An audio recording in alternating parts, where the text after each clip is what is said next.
নাট্যকার দ্বিজেন্দ্রলাল রায় সম্পর্কে কিছু প্রাসঙ্গিক এবং গুরুত্বপূর্ণ তথ্য নিয়ে আমরা আলোচনা করতে পারি। দ্বিজেন্দ্রলালের প্রথম সামাজিক নাটক পরপারে। এই নাটকটির কালীচরণ চরিত্রের উপর দীনবন্ধু মিত্রের নিমচাঁদ চরিত্রের প্রভাব আছে। পণপ্রথা এবং বাল্যবিবাহের কুফল নিয়ে দ্বিজেন্দ্রলাল রচনা করেছিলেন বঙ্গনারী নাটক।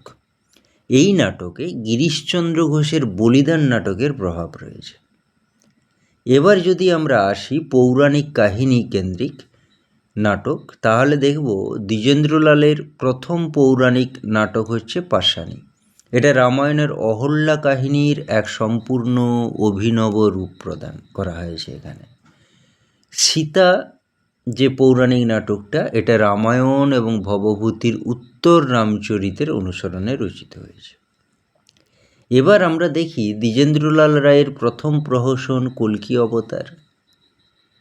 তার পরে হয়েছে প্রহসন বিরহ, যেটা উৎসর্গ করেছিলেন রবীন্দ্রনাথকে। আবার দেখো আনন্দ বিদায় বলে একটা তার প্রহসন রয়েছে, যেটা রবীন্দ্রনাথকে ব্যক্তি আক্রমণ করে লেখা হয়েছিল। এটা উৎসর্গ করেছিলেন এই আনন্দ বিদায় অমৃতলাল বসুকে। অতুল কৃষ্ণ মিত্রের নন্দবিদায় নামক গীতিনাট্যের প্যারোডি এই আনন্দ বিদায়। এরপরে রয়েছে প্রায়শ্চিত্ত। এটা বহুত আচ্ছা নামে ক্লাসিক থিয়েটারে অভিনয় হয়েছিল। এটা সমাজ বিদ্রুপমূলক প্রহসন। এই প্রহসনের ভাব ও বিষয়ের উপর অমৃতলাল বসুর প্রভাব রয়েছে।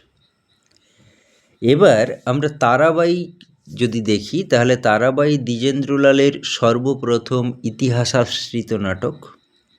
টডের রাজস্থান কাহিনী থেকে এর কাহিনী নেওয়া হয়েছে। এই টডের রাজস্থান কাহিনী অবলম্বনে তিনি আরেকটা নাটক রচনা করেছিলেন, সেটা হচ্ছে দুর্গাদাস। তার ঐতিহাসিক নাটকগুলোর মধ্যে সর্বশ্রেষ্ঠ হচ্ছে শাহজাহান।